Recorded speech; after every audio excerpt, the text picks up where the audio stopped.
Hi guys, I am Tauqeer Ansari. Welcome to unlock stocks. Guys, आज हम बात करेंगे म्यूचुअल फंड की कि म्यूचुअल फंड क्या होते हैं और इनके कितने टाइप्स होते हैं और इनका बेसिक कॉन्सेप्ट क्या है और म्यूचुअल फंड में इन्वेस्ट करने के क्या एडवांटेज हैं और क्या डिसएडवांटेज हैं। तो गाइस, इससे पहले कि हम जाने म्यूचुअल फंड के बारे में सब कुछ और बहुत कुछ, हम थोड़ा सा बात कर लेते हैं कि क्या सच में म्यूचुअल फंड सही है। तो अगर आप मार्केट में देखेंगे तो आपको कुछ 400 से 500 तक स्कीम मिल जाएंगी म्यूचुअल फंड की। और मान लीजिए कि अगर आपको कोई ऐसा फाइनेंशियल एडवाइज़र मिल गया जिसने आपको सबसे ख़राब स्कीम बेच दी, और अगर आप उस स्कीम या फंड में भी 7 से 8 साल तक इन्वेस्टर रहेंगे तो आपको एफडी से अच्छा ही रिटर्न मिलेंगे। मतलब एफडी में आपको 6 से 7% रिटर्न मिलते, पर यहाँ पर आपको अप्रॉक्सीमेटली 10 से 11% तक रिटर्न मिल जाएंगे, वो भी सबसे ख़राब स्कीम होने के बावजूद। और अगर आपने अपना पैसा किसी अच्छे फंड में डाल दिया तो आप 20 से 25% तक रिटर्न पा सकते हैं। इसीलिए हमें बॉन्ड, गोल्ड या रियल एस्टेट जैसी फाइनेंशियल सिक्योरिटीज़ में इन्वेस्ट करने के साथ साथ म्यूचुअल फंड में भी इन्वेस्ट करना चाहिए, क्योंकि म्यूचुअल फंड भी हमें बहुत अच्छे रिटर्न दे सकते हैं। और अब हम गाइस बात कर लेते हैं अपने फर्स्ट पॉइंट की, जो कि है व्हाट आर म्यूचुअल फंड। और गाइस, शेयर मार्केट में या इक्विटी में इन्वेस्ट करने के 3 तरीके होते हैं, जिसमें से पहला तरीका है सेल्फ इन्वेस्टमेंट।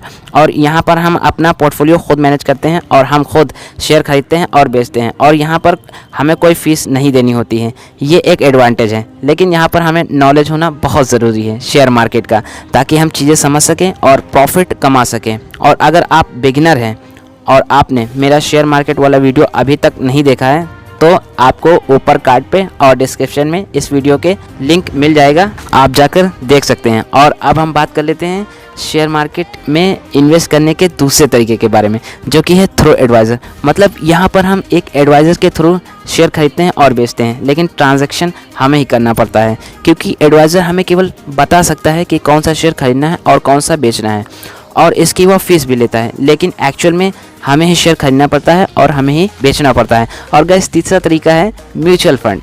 और म्यूचुअल फंड लोगों का एक ग्रुप होता है और वह लोग अपना पैसा एक एमसी मतलब एसेट मैनेजमेंट कंपनी को देते हैं। और लेट सपोज वह एमसी 100 लोगों से या 50 लोगों से थोड़ा थोड़ा पैसा लेकर किसी एक फंड में लगाते हैं, जिसे हम म्यूचुअल फंड कहते हैं। और इसको हम एक एग्जांपल से समझ सकते हैं। मान लीजिए एक एमसी ने 100 लोगों से 2-2 हज़ार रुपये लिया, जिससे कि उस कंपनी के पास टोटल 2 लाख रुपए हो गए। अब वह क्या काम करती है, कुछ एक्सपर्ट हायर करती है जो कि फाइनेंशियल एडवाइज़र होते हैं और पैसे को अच्छी तरह इन्वेस्ट कर सकते हैं। और फिर वो कंपनी उस फंड मैनेजर को पैसा दे देती है इन्वेस्ट करने के लिए, और वह फंड मैनेजर या एक्सपर्ट अपनी फ़ीस भी लेते हैं, जो कि यही एमसी कंपनीज देती हैं, और वह हमारा पैसा किसी अच्छे फंड में इन्वेस्ट कर देते हैं। और यह कंपनी हमारा पूरा पैसा इन्वेस्ट नहीं करती है, इसमें से ये कुछ 2 या 3% पैसा अपने पास रख लेती हैं फंड मैनेजर को उसकी फ़ीस देने के लिए और सर्विस प्रोवाइड करने के लिए। और आप मान के चलिए कि आपके 100 रुपये में से ये 97 या 98 रुपये तक ही इन्वेस्ट करती हैं, बाकी पैसा या अपने पास रख लेती हैं अपने एक्सपेंस मैनेज करने के लिए और फंड मैनेजर को फ़ीस देने के लिए।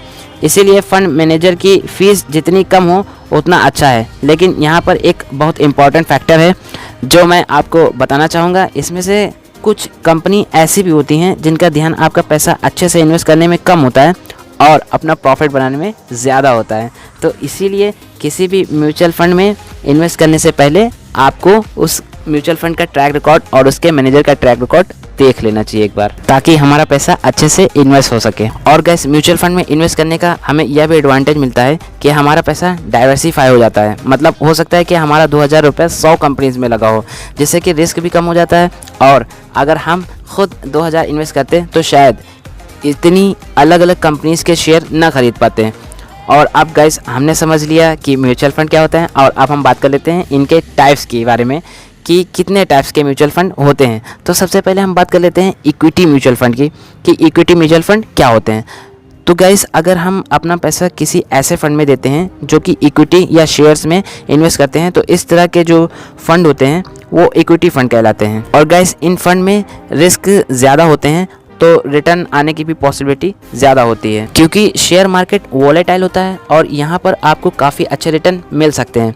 और अब हम बात कर लेते हैं अपने सेकेंड फंड की, जो कि है डेब्ट फंड। और गाइस डेब्ट फंड काफ़ी सिक्योर माने जाते हैं क्योंकि इन फंड्स में हमारा पैसा गवर्नमेंट सिक्योरिटीज़ में लगता है, जैसे बॉन्ड्स, ट्रेजरी बिल्स, ETC।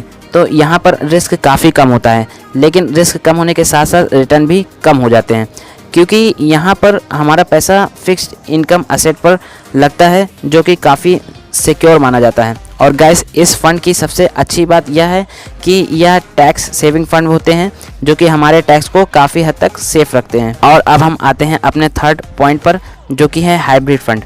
और गाइस जैसा कि आप इसके नाम से जान सकते हैं, हाइब्रिड मतलब मिक्सचर, और यह फंड एक्चुअल में इक्विटी म्यूचुअल फंड और डेब्ट म्यूचुअल फंड का मिक्सचर होता है, इसीलिए इसे हाइब्रिड म्यूचुअल फंड कहते हैं। और नेक्स्ट है हमारा सोल्यूशन ओरिएंटेड फंड। और गाइस इस कैटेगरी के फंड किसी गोल को अचीव करने के लिए काम करते हैं, जिसमें आप इन्वेस्ट करके अपने डिज़ायरेबल ऑब्जेक्टिव को पूरा कर सकते हैं। और इस तरह के फंड से हम अपनी रिटायरमेंट प्लानिंग या एजुकेशनल प्लानिंग भी कर सकते हैं। तो इस तरह से हम इन फंड का यूज़ करके अपना गोल अचीव कर सकते हैं। और अब हम बात कर लेते हैं अपने 5वें पॉइंट की, जो कि है इंडेक्स फंड। और गाइस ये फंड वो फंड होते हैं जो कि कोई फंड मैनेजर एक्टिवली नहीं मैनेज करता है, बल्कि यह फंड ऑटो मोड पर चलते हैं, जिससे कि आपकी फंड मैनेजर की फीस बच जाती है और आपका पैसा टॉप की 50 या 30 कंपनीज में ऑटोमेटिक लगता रहता है। और इस फंड की ग्रोथ निफ्टी या सेंसेक्स की ग्रोथ पर डिपेंड करती है। और हमने आज केवल फंड को कैटेगरी वाइज समझा है, हालांकि इनकी सब कैटेगरीज भी होती हैं। और अगर आप इन फंड की सब कैटेगरीज जानना चाहते हैं तो नीचे कमेंट करके बता सकते हैं, मैं एक सेपरेट वीडियो डेवलप कर दूंगा जिसमें हम सारे टाइप्स के म्यूचुअल फंड कवर कर लेंगे। और अब गाइस हम आते हैं म्यूचुअल फंड के एडवांटेज पे और डिसएडवांटेज पे। तो सबसे पहले हम बात कर लेते हैं इनके एडवांटेजेस की, कि म्यूचुअल फंड के क्या एडवांटेज होते हैं। तो गाइस म्यूचुअल फंड में हमें जो सबसे बड़ा एडवांटेज मिलता है वो है डाइवर्सिफिकेशन। मतलब यहाँ पर हमारा थोड़ा सा पैसा भी मार्केट की कई कंपनीज में लग जाता है, जिससे कि रिस्क बहुत कम हो जाता है और हमारे रिटर्न भी बहुत अच्छे हो जाते हैं। और अगर आप बिगिनर हैं तो आपके पास बहुत ज़्यादा पैसे नहीं होते हैं शेयर मार्केट में लगाने के लिए, पर आप म्यूचुअल फंड से बहुत छोटे अमाउंट से भी इन्वेस्टमेंट स्टार्ट कर सकते हैं, जो कि काफ़ी अच्छा एडवांटेज है। और आप SIP भी कर सकते हैं सिर्फ 500 या 1000 रुपये से। और अगर आप SIP की मिस्ट्री जानना चाहते हैं तो आप मेरा ये वीडियो ज़रूर देखें, आपको मेरी प्लेलिस्ट में यह वीडियो मिल जाएगा। और गाइस म्यूचुअल फंड का ये भी एडवांटेज बहुत अच्छा है कि आप उन शेयर में भी इन्वेस्टमेंट कर पाते हैं जो शायद आप इंडिविजुअली ना कर पाते हैं। लेट सपोज MRF का शेयर 80,000 रुपये का है, जो कि आप शायद ना खरीद पाएँ, लेकिन म्यूचुअल फंड में सबका पैसा एक पूल बनकर लगता है। तो शेयर कितना भी बड़ा हो, क्योंकि फंड मैनेजर के पास इकट्ठा काफ़ी अमाउंट होता है, तो वह किसी भी शेयर में इन्वेस्ट कर सकता है। और ये थे म्यूचुअल फंड के एडवांटेज। और हमने अभी केवल म्यूचुअल फंड की अच्छी साइड ही देखी है, तो हमें लग रहा होगा कि म्यूचुअल फंड तो बहुत एक्साइटिंग है, हमें तुरंत इन्वेस्टमेंट करनी चाहिए। लेकिन गाइस ऐसा नहीं है, क्योंकि जिस चीज़ के एडवांटेज होते हैं उसके डिसएडवांटेज भी होते हैं। और अगर हम बात करें म्यूचुअल फंड के डिसएडवांटेज की, तो सबसे बड़ा म्यूचुअल फंड का डिसएडवांटेज है हाई चार्जेस और फंड मैनेजर फीस। क्योंकि किसी भी म्यूचुअल फंड में हमें चार्जेस देने पड़ते हैं 2 से 3%, जो कि अगर आप लॉन्ग टर्म में देखेंगे तो आपकी इन्वेस्टमेंट की कंपाउंडिंग को काफ़ी हद तक प्रभावित करता है। और दूसरा डिसएडवांटेज यह है कि म्यूचुअल फंड मैनेजर के कंट्रोल में नहीं है, कि वो जब चाहे पैसा इन्वेस्ट करे और जब चाहे तो निकाल ले, ये आपके हाथ में है। क्योंकि अगर आप अपना पैसा निकालना चाहते हैं और अगर आपने अपना पैसा वापस मंगा लिया, तो म्यूचुअल फंड मैनेजर को शेयर बेचने पड़ेंगे और आपको आपका पैसा लौटाना पड़ेगा।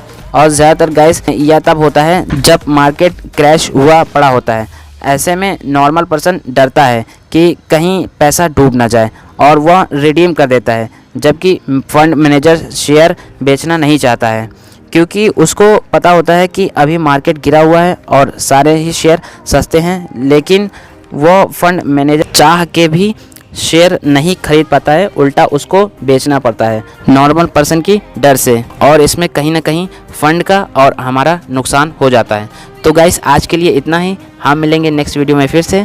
सब्सक्राइब करिए हमारे चैनल को और बेल आइकन को प्रेस करिए ताकि ऐसी इन्फॉर्मेटिव वीडियोस आपको मिलते रहें। Thanks for watching.